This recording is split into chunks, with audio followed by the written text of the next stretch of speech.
Hello and welcome to another episode. I am so grateful that you are here with us today, and I cannot wait to dive into today's topic.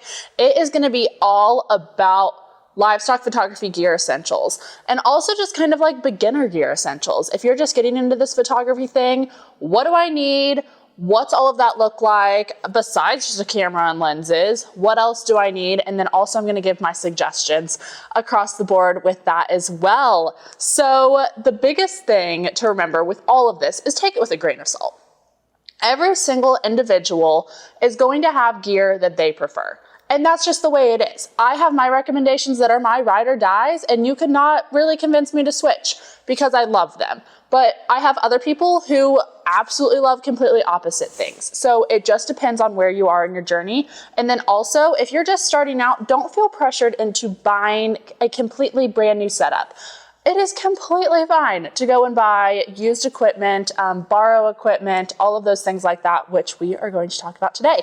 So camera and lenses. I'm going to give my suggestions. So I shoot on a Nikon Z7 II. It is a mirrorless camera and I absolutely love it. I made the switch from a Nikon D750 last year to this Z7 II, and I love it. The mirrorless frames are wonderful. I could not recommend them more, especially if you are buying a new camera. You can buy a used mirrorless or go buy a brand new mirrorless because DSLRs are really going out, and mirrorless are coming in for a lot of photographers, and they really do make a difference. So I highly suggest getting a mirrorless camera of some sort, and then just go look at the specs that the different mirrorless cameras offer and see what you need. I really like the Z7 II because of its autofocus capability and video capability, and just a lot of other fine-tuning specs that I enjoy about it. So yes, that is my main camera body. I have two of those, and then my lenses that I suggest. So for livestock photography, you can really get away with just having one lens and you'll be good. And that is going to be a 70-200 lens, 2.8 f-stop, okay? It needs to be that 2.8 because that 2.8 is what's going to give you the nice creamy backgrounds on your photos, okay? So you can get away with just having that lens, a 70-200. That is going to be a like really zoom in lens that you can get shots from really far away. Okay, the next lens I suggest is a 24-70. So with this lens, this is like an example of a lens that I use to take sale photos, especially if I'm a lot closer to the animal. And then it is also a lens that I use to take backdrop photos or things like that. I continuously switch back and forth between the two lenses depending on what I am doing. But that 70-200, just remember it's going to give you a lot more. You can stand a lot further back. You're going to be able to get a lot closer to the animal with that lens. And then with the 24-70, it is definitely a wide angle lens. So you can get away with just those two. If you want one more lens that is a prime lens, I highly suggest starting out. A budget-friendly option is going to be a 50mm lens. The next one that I would upgrade to after that is going to be a 35, at least for Nikon users. Those are my favorites. Canon users have like an 85 that's really nice for a prime lens, but those are going to be your next step options. Those are really good for portrait photography and things like that. The nice thing about the range lenses like the 24-70s and 70-200s is they give you a you can be really flexible on the fly with them without having to move your physical body. You're able to zoom in and out on that lens. So the next thing, we've already talked about lighting in livestock photography. If you missed that episode, please go back just a couple episodes to the lighting one, and there will be more information on it there. But I will give all of the links to the lighting that we talked about. So the independent studio lighting, I'll give links to that. Then the on-camera continuous light, and then also my on-camera continuous flash. Not continuous flash, on-camera flash. With the on-camera flash, that is the next thing I suggest you purchasing. Everything else is not needed unless you're going to be in a studio environment. Flashes are really, really handy in sail pins, guys. As we talked about in the lighting episode, they can help you out in a pinch. And they're also going to be really great for livestock shows where you're most of the time going to be in low lighting situations, okay? So with that flash, I have an SB5000. Yes, Nikon SB5000. So that's a speed light 5000. And that is the one I suggest for my Nikon users. I know there's a really good Godox one that I could get. The one I have right now works because I don't do a ton of flash situations where I really need that one, and I'm really comfortable with it. So again, something that find what you're comfortable with and go from there, but don't skimp out on a flash just because they have really cheaper options, because with a flash, the biggest thing is going to be it syncing between the flash and the camera. Like when the actual flash goes off and when your camera is taking the photo, need to be synced, okay? And with those lower cost, low budget flashes, you're going to get it synced like half of the time. And your photos just aren't going to turn out consistent or anything like that. And you're going to be cursing on the back end when you thought that you could just auto sync all of your flash photos to be pretty similar and every single one of them is different. So that is another thing that do not skimp out on that. The next thing is going to be tripods and stabilizers, okay? So if you are doing sail photos or videos, please, please, please get a tripod and monopod. I have a really great tripod monopod combo, and I will link that below in the blog, okay? So this tripod and monopod, I just upgraded to it last year because I had another tripod before that I was like, whenever I would move it when I was doing videos, it was like, it didn't move smoothly. It would do like pull and grabs is what I would call them. Like it was really, really choppy and wasn't smooth at all. I was like, this is not working for videos because I was really doing a ton of livestock videos. And I was like, this is just not working. We have to do something different.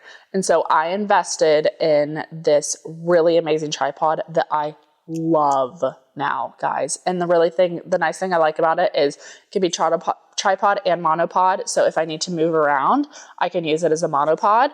And then for videos, it is super smooth, super agile. I feel super safe having my camera on there.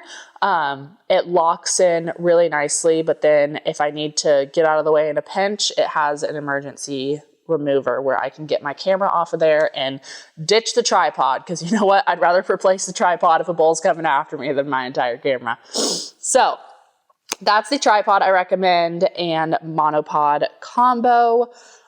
You can also, if you're doing a lot of video work, I highly suggest investing in a stabilizer for your camera.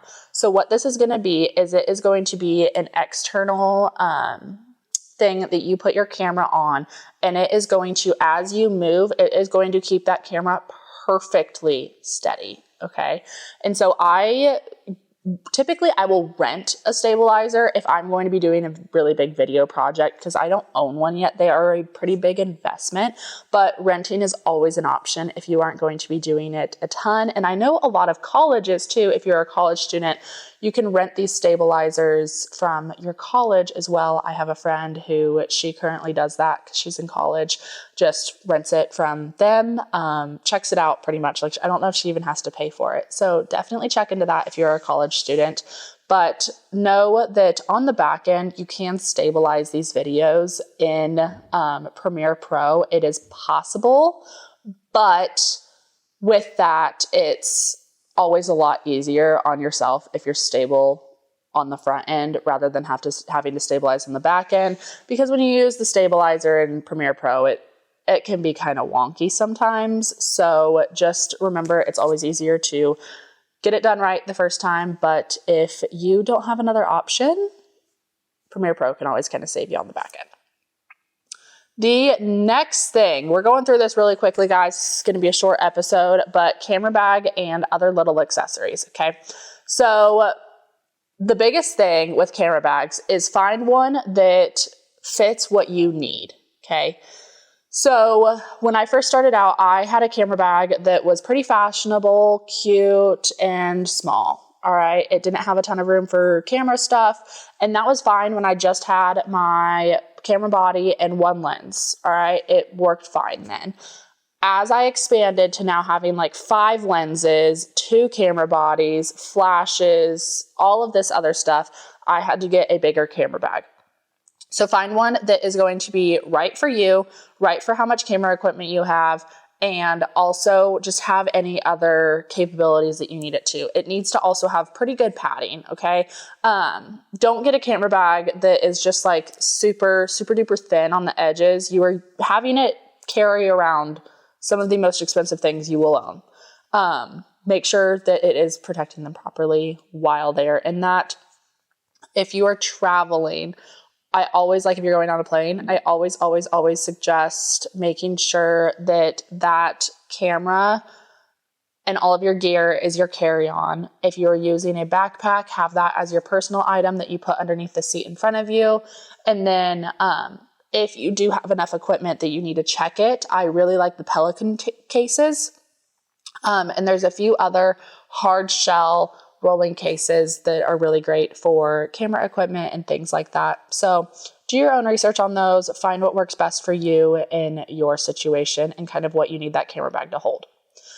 The next thing is really small items that sometimes you don't think about, but SD cards, QXD cards, camera lenses, like camera lens wipes, and all of the little things like that, canned air, things that are going to save your life in a pinch, because I cannot tell you how many times I've been stuck wiping my lens with a dirty shirt that I'm wearing from being in the barn all day. And I'm like, this isn't doing anything. So make sure you're carrying lens wipes with you.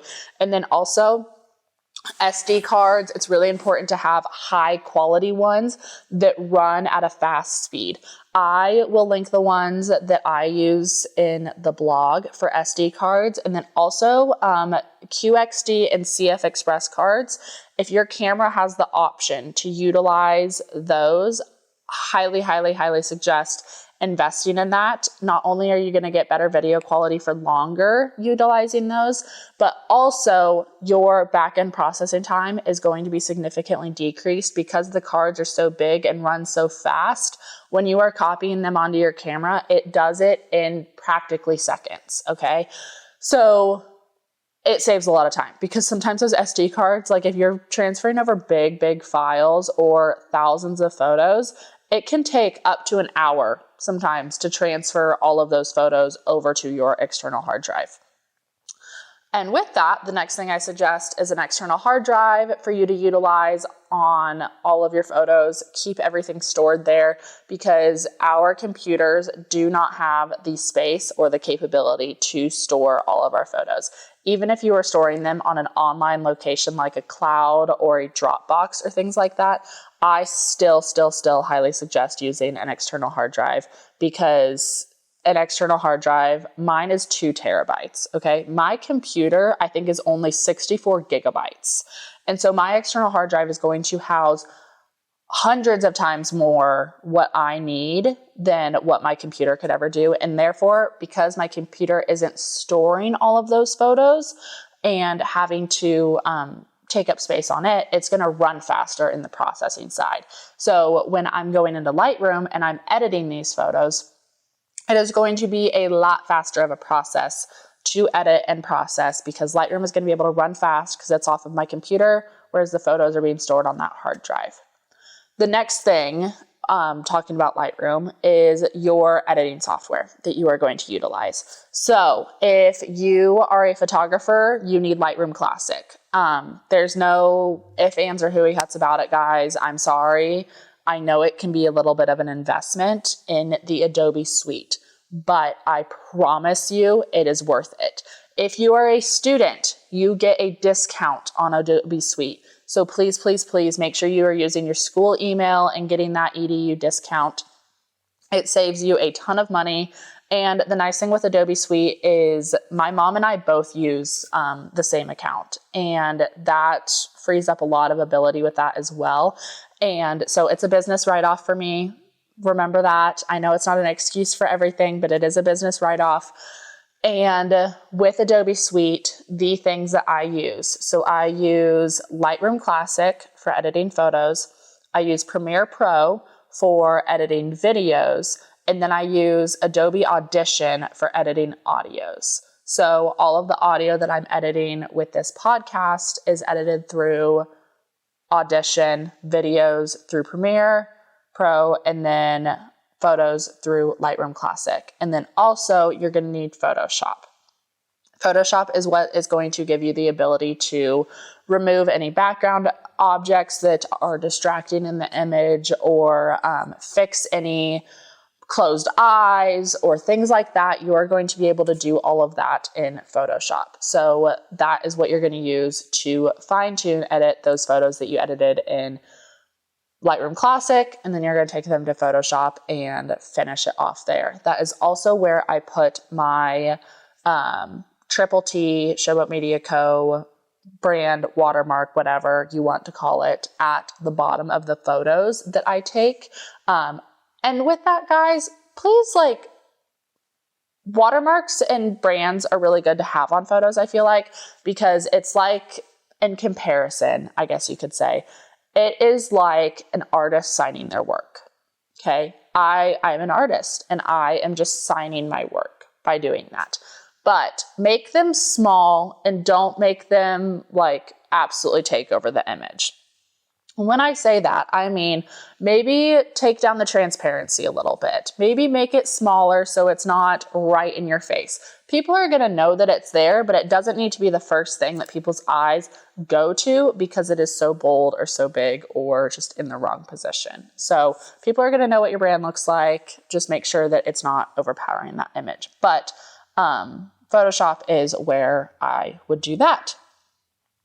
So we kind of went over a lot of things today. We went over basic gear, went over what lenses you need, all of the things like that.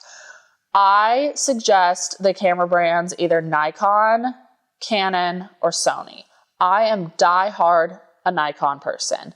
I personally, in my personal experience editing both Canon photos and Nikon photos, I think Nikon does a better job at getting crisp, really, really crisp photos, whereas Canon does a better job at getting the colors in a photo really, really, really well. And then Sony is going to be a really great video option, and then also just an all-around photo option. I know a lot of my fellow photographers out there that just do portrait photography or weddings or stuff like that shoot on Sony. So you're not going to go wrong with any of the above options. Do your research on each individually. Find what camera is going to work best for what you need, but I highly, highly, highly suggest mirrorless, and then also looking for used options. So where you can find some really reputable used options are things like borrowlenses.com is where I rent all of my gear from. So borrowlenses.com, I will put a link down below. Go and rent your gear before you purchase it from there. Okay, so they're going to have hundreds of camera body options, hundreds of lens options, all of those things. You can rent it for an entire week or just 3 days for super cheap, and they're going to ship it to you. You use it, and they give you a shipping label, and you ship it right back. Okay, so highly, highly, highly suggest going and test driving a bunch of different camera body options. Get it for a couple days in the middle of the week and get 4 or 5 different camera body options, 4 or 5 different lenses, and just go out and shoot and just try them all out and figure out what works best for you.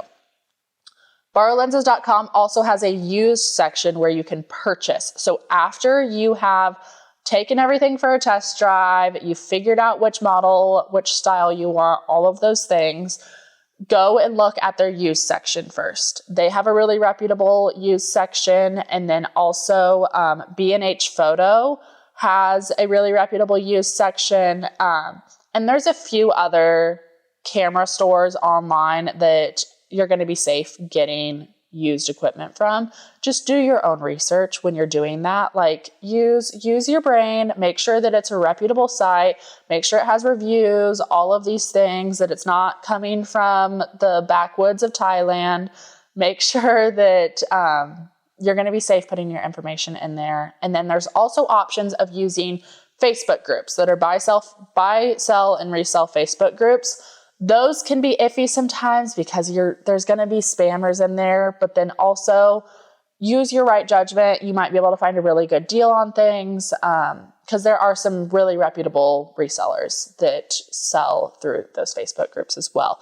But I always suggest Borrow Lenses or B&H Photo first because they have warranties or guarantees on those items that you're going to get and things like that.